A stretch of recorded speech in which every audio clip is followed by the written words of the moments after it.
Hello students, कैसे हैं आप। तो स्टूडेंट्स, जो इलेक्ट्रिकल टेक्नोलॉजी के लिए हमने सीरीज ऑफ लेक्चर प्रिपेयर किया था वो ये उसका लेक्चर नंबर 5 है, ठीक है ना।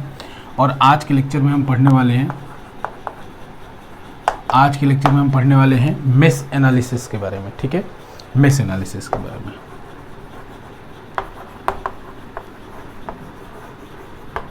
मेश एनालिसिस एक तरीका है जिससे हम एक सर्किट को सॉल्व कर सकते हैं।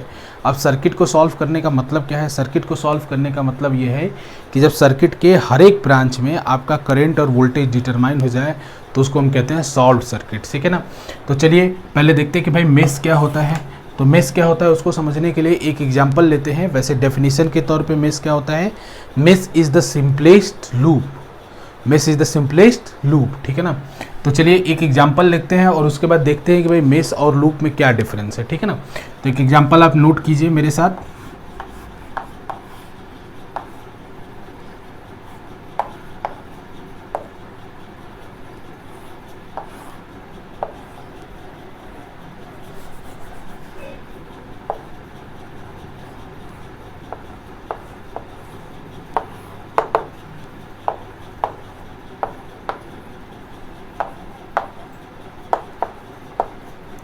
ठीक है, ये कुछ इस तरीके का सर्किट है, ठीक है।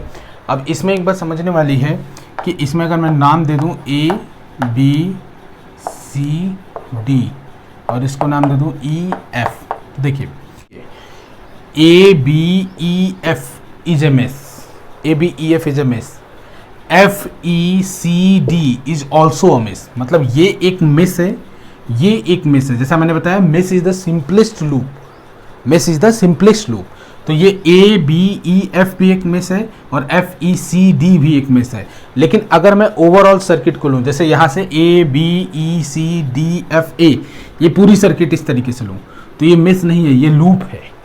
ये लूप है, सिंपल मेश नहीं है। क्यों? क्योंकि इस लूप के अंदर फर्दर दो लूप आ रहे हैं, फर्दर दो लूप आ रहे हैं। कैसे? अगर इस लूप को आप लोगे बड़े वाले लूप, तो उसके अंदर एक लूप, दो लूप हैं। तो जब किसी लूप के अंदर फर्दर लूप ना हो तो ऐसे लूप को मेश कहते हैं। जब किसी लूप के अंदर फर्दर लूप ना हो तो ऐसे लूप को मेश कहते हैं, ठीक है। तो मैं एक स्टेटमेंट देना चाहता हूं कि every mesh is a loop but every loop is not a mesh. Every mesh is a loop but every loop is not a mesh. और ये कहना चाहूंगा कि simplest loop is the mesh, ठीक है, simplest loop is the mesh. तो अगर इस एनालिसिस को आपको करना है तो हमें इस ब्रांच में करंट डिटरमाइन करना होगा, हर ब्रांच में, कि हर ब्रांच में करंट की वैल्यू कितनी है। तो सबसे पहले आपको मेश डिटरमाइन करना है। मेश डिटरमाइन करने के बाद हर मेश में हम एक करंट मान लेंगे और उसका डायरेक्शन मान लेंगे I1, और इस तरीके से इसमें लिख दिया मैंने I2। एक करंट मान लिया और उसका डायरेक्शन मान लिया, ठीक है। तो यानी इस पूरी ब्रांच में I1 का करंट फ्लो कर रहा होगा, ठीक है। इस पूरी ब्रांच में I2 का करंट फ्लो कर रहा होगा।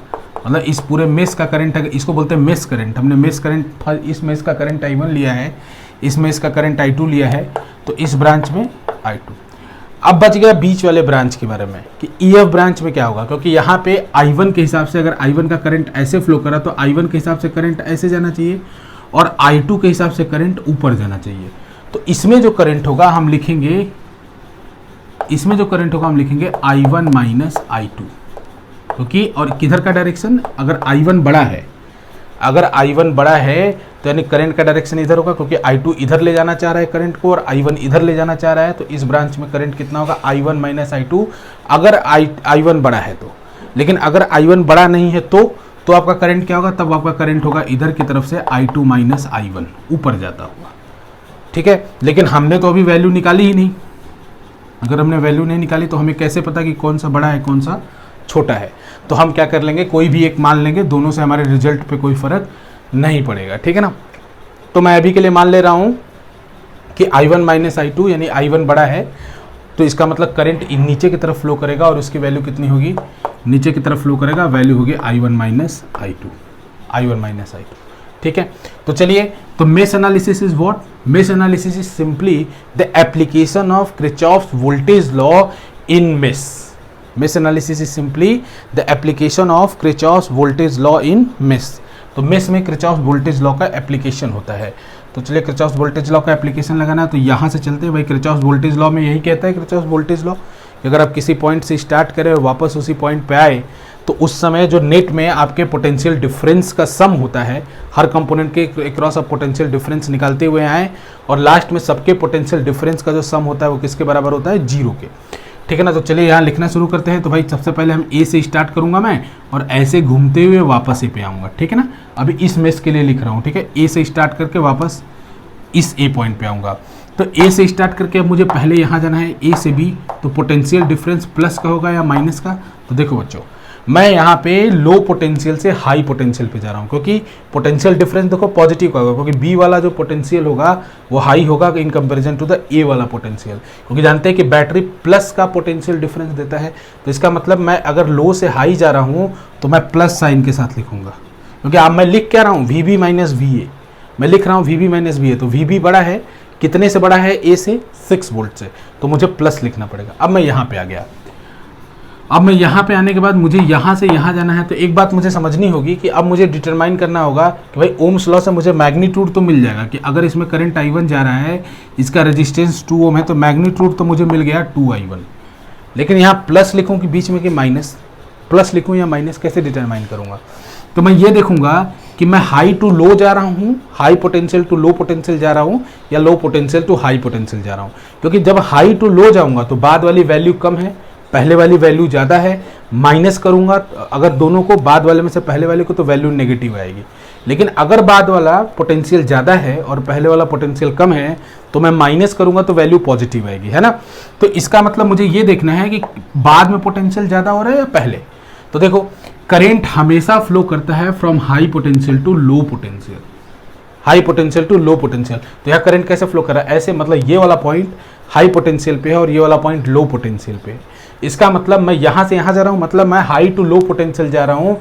तो यहाँ पे मुझे लिखना चाहिए साइन माइनस, यहाँ पे साइन लिखना चाहिए माइनस। ठीक है।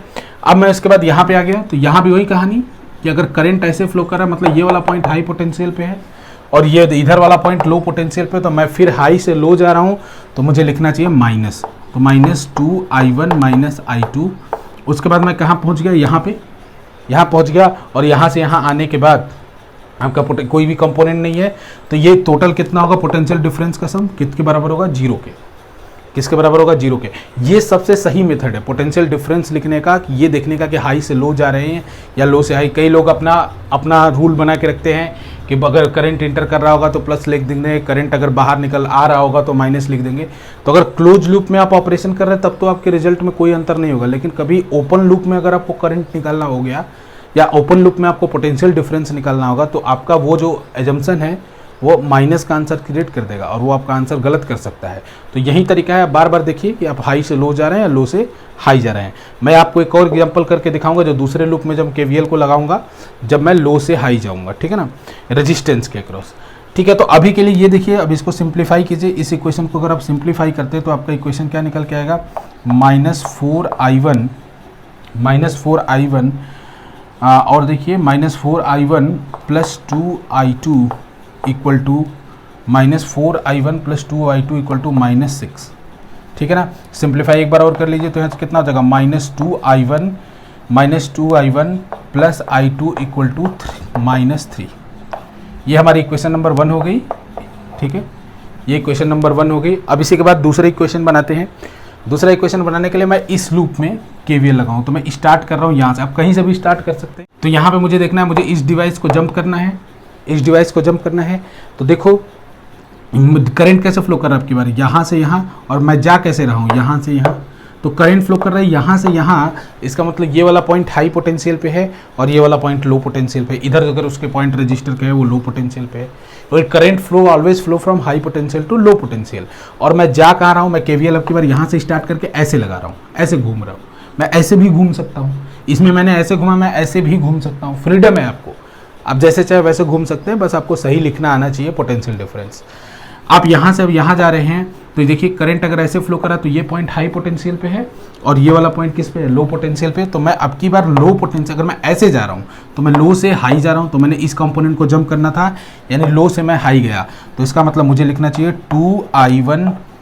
2I1 minus I2। मतलब ओम्स लॉ से मुझे मैग्नीट्यूड मिल गया, करंट इनटू रेजिस्टेंस, और साथ में साइन लगाया प्लस। तो प्लस है तो कुछ भी नहीं लगाया। अब इसके बाद मैं यहाँ पहुँच गया। अब मुझे यहाँ के बाद किसको जंप करना है, इसको। यहाँ के बाद मुझे इसको जंप करना है। तो इस पूरे ब्रांच में जो करंट फ्लो कर रहा है वो I2 है। तो इसका मतलब देखिए करंट अब की बार कहाँ, यहाँ से यहाँ फ्लो कर रहा है, इधर से इधर। तो यानी ये वाला पॉइंट हाई पोटेंशियल पे, वाला पॉइंट लो पोटेंशियल पे। तो मैं अगर ऐसे चलता हूँ तो मैं हाई से लो जा रहा हूँ, इसका मतलब मुझे लिखना चाहिए -2I2। फिर अब देखिए -2I2 लिखने के बाद मैं यहाँ पहुँच गया। तो यहाँ के बाद जब यहाँ आ रहा हूँ तो मुझे पता है कि ये वाला पॉइंट, डी वाला पॉइंट 12 वोल्ट ज़्यादा होगा इसका पोटेंशियल इससे। तो इसका मतलब मैं इसको दिस माइनस दिस करूँगा, पोटेंशियल डिफरेंस लिखूँगा तो आएगा कितना, +12 = 0। यहाँ से भी एक इक्वेशन बनाइए। तो यहाँ से इक्वेशन कितना बना, 2I1 माइनस, इक्वेशन को देखिए 2I1 minus 4I2 is equals to -12 ये इक्वेशन नंबर सेकेंड हो गया। ये क्वेश्चन नंबर सेकंड हो गया। अब देखिए दोनों इक्वेशन को डायरेक्ट आप जोड़ दीजिए, जोड़ेंगे तो ये 2I1 है माइनस में और प्लस में कैंसिल हो जाएगा। तो आपका आंसर देखिए कितना आएगा, जोड़ के देखिए इसको। तो अगर आप इसको जोड़ेंगे तो कितना आएगा, -3, जैसे देख लीजिए -2I1 से +2I1 कैंसिल हो जाएगा, -4I2 है और यहाँ I2 है तो कितना हो जाएगा -3I2 और -12 और -3 ऐड होकर कितना हो जाएगा -15। तो इसका मतलब यहाँ से निकल के आया -3I2 = -15। तो I2 की वैल्यू कितनी आ गई, I2 की वैल्यू आ गई 5 एम्पियर। I2 की वैल्यू आ गई 5 एम्पियर। अगर I2 की वैल्यू 5 एम्पियर है तो किसी भी क्वेश्चन में पुट कर दीजिए, मैं इसमें पुट कर दे रहा हूँ। तो इसका मतलब -2I1 + 5 इस इक्वेशन में पुट कर रहा हूँ। देखो बच्चों इस इक्वेशन में पुट कर रहा हूँ, -2I1 + 5 = -3, ठीक है ना। तो यहाँ से कितना हो जाएगा, -2I1 = -8। तो आपका I1 का वैल्यू कितना निकल के आएगा, 4 एम्पियर। I1 का वैल्यू कितना निकल के आएगा, 4 एम्पियर। यानी इस केस में जब का लूप करंट निकला वो कितना निकला, इसमें निकला I1 की वैल्यू है कितनी, I1 की वैल्यू है 4 एम्पियर, ठीक है। और इसके बाद I2 की वैल्यू कितनी है, I2 की वैल्यू है 5 एम्पियर, I2 की वैल्यू 5 एम्पियर। तो इस ब्रांच में करंट कितना फ्लो कर रहा होगा, इस ब्रांच में करंट कितना फ्लो कर रहा होगा, I1 - I2। EF ब्रांच में करंट कितना फ्लो कर रहा होगा, तो EF ब्रांच में करंट मैंने माना था कितना फ्लो कर रहा है बच्चों, I1 - I2। तो I1 - I2 करोगे कितना होगा, 4 - 5 यानी कितना है, -1 एम्पियर। -1 एम्पियर इसका मतलब क्या है कि EF वाले ब्रांच में मैंने एज्यूम किया था करंट ऊपर से नीचे, लेकिन यहाँ माइनस क्या बता रहा है कि जो एक्चुअल करंट होगा वो किधर होगा, नीचे से ऊपर। एक्चुअल करंट कैसा होगा, नीचे से ऊपर। तो माइनस साइन जस्टिफाई कर रहा है, लेकिन इसका मैग्नीट्यूड कितना होगा, 1 एम्पियर। तो सारे ब्रांचेस में करंट हो गए, यहाँ से 4 एम्पियर आया, यहाँ से 1 एम्पियर आया, दोनों मिलके इसमें 5 एम्पियर हो गए। देख लो बच्चों, यहाँ से 1 गया, यहाँ से 4 आया, दोनों मिलके इसमें 5 एम्पियर हो गए और इस तरीके से आपकी सर्किट कंप्लीट हो गई। ठीक है स्टूडेंट्स। अब जैसे पिछले क्वेश्चन में हमने जो लिया था वो केवल 2 मेष लिए थे, ऐसा बनाया कि जिसमें 2 मेष, कभी कभी आपको 3 मेष आ जाए, 3 मेष आ जाए तो कैसे सॉल्व करेंगे उसको। मान लीजिए कि यही पिछला वाला ही क्वेश्चन लेते हैं, इसमें 1 मेष और बढ़ा देते हैं, ठीक है।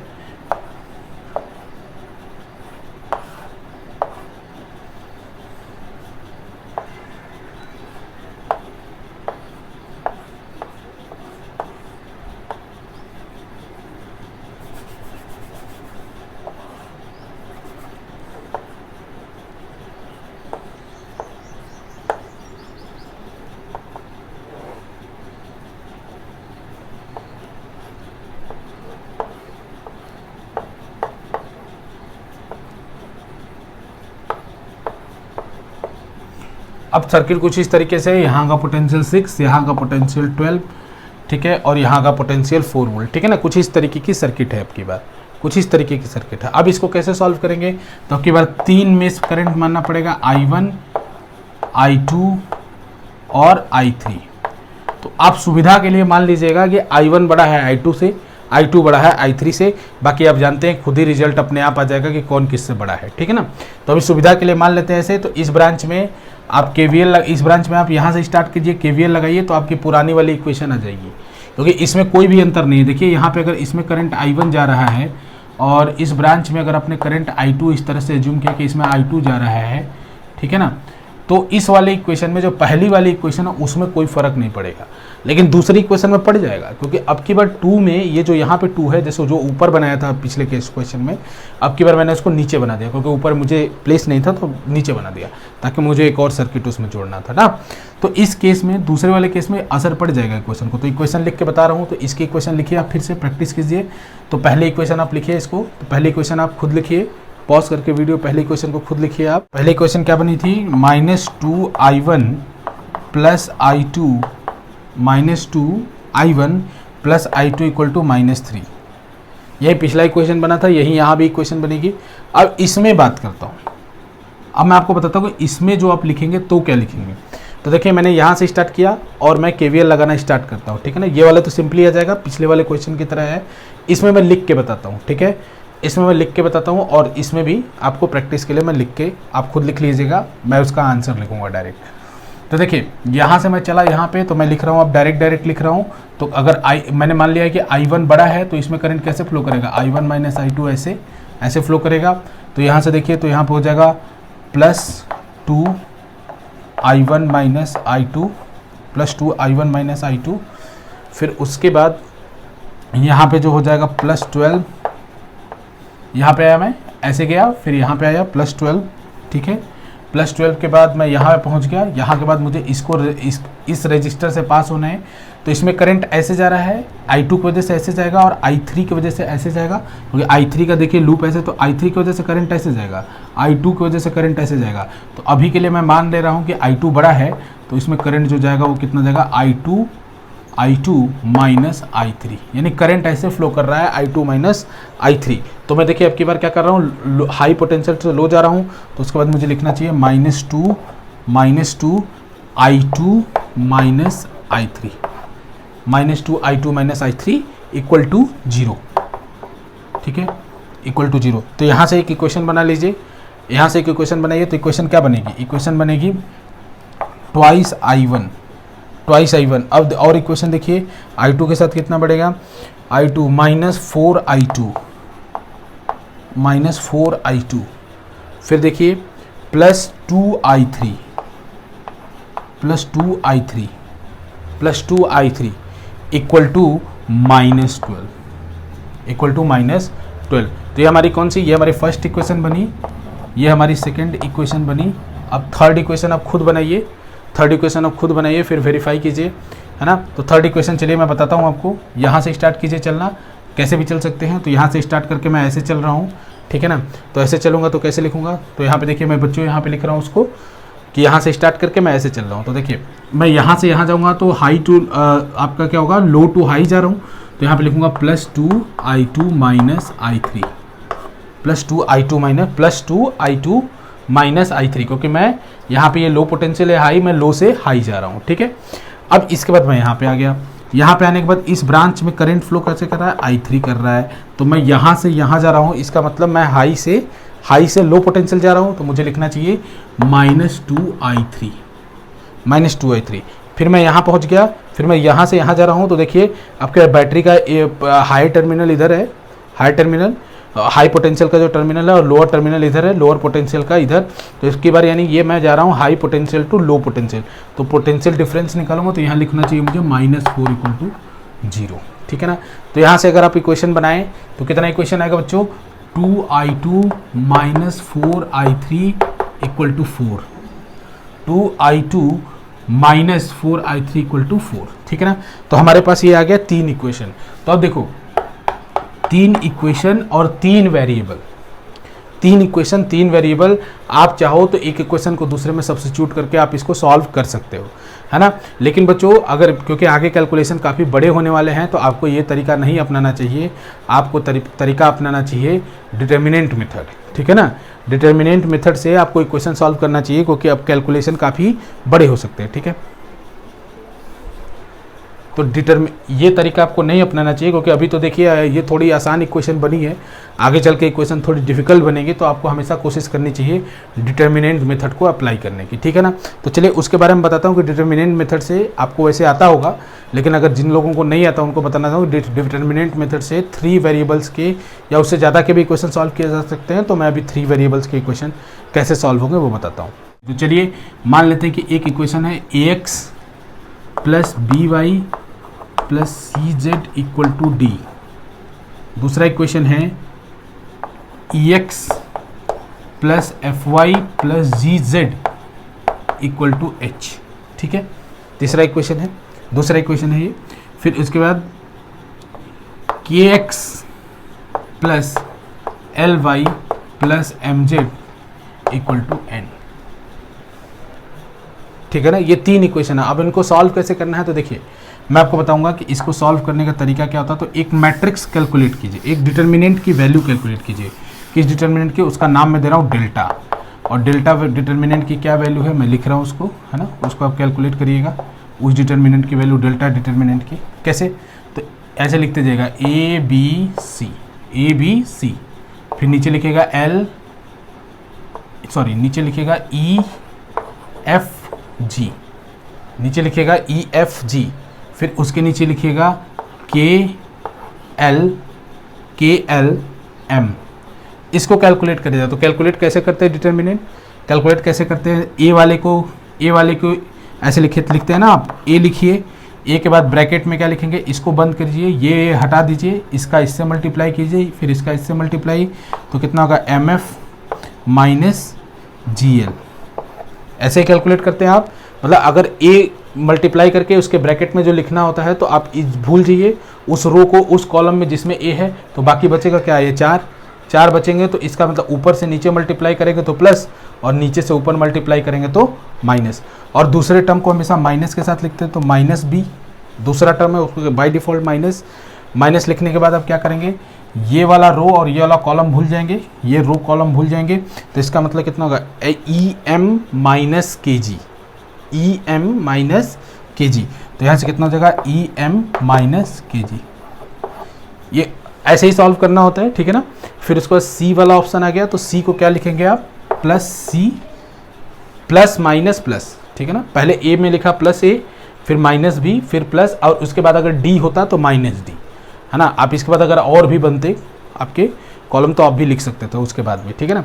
तो सी इंटू सी का क्या लिखे, ये वाला रो और ये वाला कॉलम रो छोड़ दें, सी जिसमें है इधर और इधर ये छोड़ दें, बचा क्या, ई इंटू एल। तो इसका मतलब कितना हुआ, ई इंटू एल माइनस के इंटू एफ।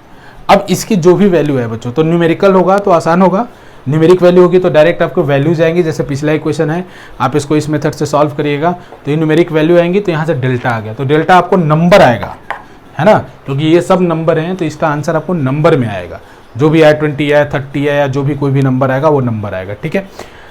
अब इसके बाद देखिए एक चीज़ और कैलकुलेट करें, इसको नोट कर लीजिए आप, इसको नोट कर लीजिए स्टूडेंट। फिर एक और चीज़ कैलकुलेट करवाता हूँ, ठीक है, इसको नोट कर लीजिए, ठीक है। अगर इसको नोट कर लिया तो इसके बाद बच्चों एक चीज़ और कैलकुलेट कीजिए जिसका नाम मैं दे रहा हूँ डेल्टा वन। तो डेल्टा वन में क्या करिए, एक एल के के जगह डेल्टा वन जब आप सॉल्व करिए तो ए एल के के जगह डी एच एन डाल दीजिए, DHN। ए एल के की जगह क्या डाल दीजिए, DHN, समझ रहे हैं।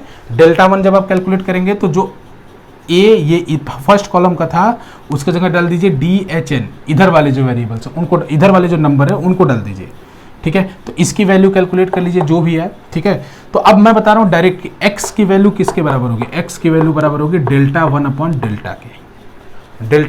डेल्टा के। देखिए ये भी एक न्यूमेरिकल वैल्यू आएगी, इसी तरह से आपको कैलकुलेट करना पड़ेगा। तो आप डेल्टा वन अपॉन डेल्टा किसके बराबर हो जाएगा, x के। अब उसी तरह से अगर मान लीजिए आपको y चाहिए तो y किसके बराबर होगा, डेल्टा टू अपॉन डेल्टा। अब डेल्टा टू कैसे कैलकुलेट करेंगे,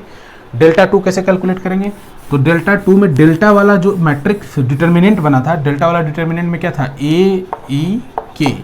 अगर आपको डेल्टा टू कैलकुलेट करना है तो इस DHN को उठा के यहाँ पे रख दीजिए, अब जो आंसर आएगा वो डेल्टा टू आएगा। तो y बराबर कितना हो जाएगा, डेल्टा टू बाई डेल्टा पहले ही कैलकुलेट कर चुके हैं। फिर उसके बाद इसी तरह से z बराबर आ जाएगा, z बराबर कितना आएगा, सेम ट्रेंड से बताइए, डेल्टा थ्री बाई डेल्टा। और z लिखने के लिए आप क्या करेंगे, डेल्टा थ्री निकालने के लिए आप क्या करेंगे, डेल्टा थ्री निकालने के लिए आप यहाँ पे वैल्यूज रहने दीजिए, BF और L, ये 3 वैल्यू आप रहने दीजिए। इसको C वाले जगह पे डेल्टा 3 कैलकुलेट करने के लिए C वाले जगह पे आप रखिए DHL, ठीक है। तो यहाँ से Z की वैल्यू भी आ जाएगी। तो इसी तरह से इस लास्ट इक्वेशन को आप सॉल्व करके, जो हमने करंट की 3 इक्वेशन बनाई थी उसमें किसी किसी इक्वेशन में जैसे I नहीं था तो आप उसको मान लेंगे 0I की, उसका कोफिशिएंट जैसे मान लीजिए कि कोई इक्वेशन ऐसा है जिसमें एक में तो तीनों का कोफिशिएंट है, L भी है, E भी है, F भी है, G भी है, लेकिन कोई ऐसा है जिसमें AX नहीं है, तो वहाँ पर आप क्या मान लेंगे 0x, ठीक है। मतलब आप मान लेंगे कि उसका कोफिशिएंट 0 है, फिर उसके बाद मैट्रिक्स आपका डिटर्मिनेंट का फॉर्म लगा के उसका आंसर बताएंगे। तो ठीक है, तो जो आपको क्वेश्चन दिया है उस क्वेश्चन को सॉल्व करके मुझे I1 I2 की वैल्यू को कमेंट कीजिएगा, ठीक है ना। देखते हैं किसकी वैल्यू सही है, I1 I2 I3 की वैल्यू, ठीक है ना।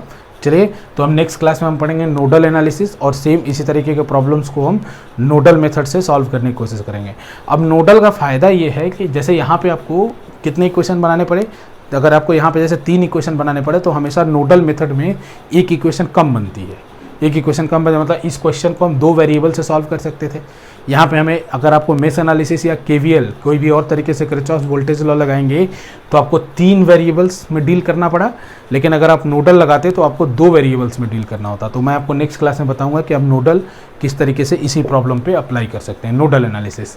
तो आज के लेक्चर में हमने मेश एनालिसिस पढ़ा, आप क्वेश्चन सब किसके सॉल्व कर सकते हैं, और आपके जो भी डाउट हो वो हमको इलेक्ट्रिकल यात्रा, आपके जो भी डाउट हो वो आप मुझे इलेक्ट्रिकल यात्रा, जो हमारे चैनल का नाम भी है इलेक्ट्रिकल यात्रा @gmail.com पे भेज सकते हैं। आपके जो भी डाउट है मुझे इस मेल पे आप भेज सकते हैं, ठीक है स्टूडेंट्स। बाकी अगर आपको वेबसाइट पे जाइए, वेबसाइट पे जाने के बाद इनके मैंने नोट्स के फॉर्म में लिख रखे हैं, हालांकि ये चीज़ें तो नहीं बता रखी है उस पर, हाँ, लेकिन आप नोट्स के फॉर्म में अगर आपको थोड़ा बहुत नोट्स चाहिए पढ़ने के लिए तो आप वेबसाइट पे जाके electricalYatra.com, जो कि नीचे यहाँ लिंक नीचे आपके दिख भी रहा होगा, वहाँ पे जाके आप क्लिक कर सकते हैं, ठीक है स्टूडेंट्स। चलिए स्टूडेंट्स, उम्मीद है आपको लेक्चर पसंद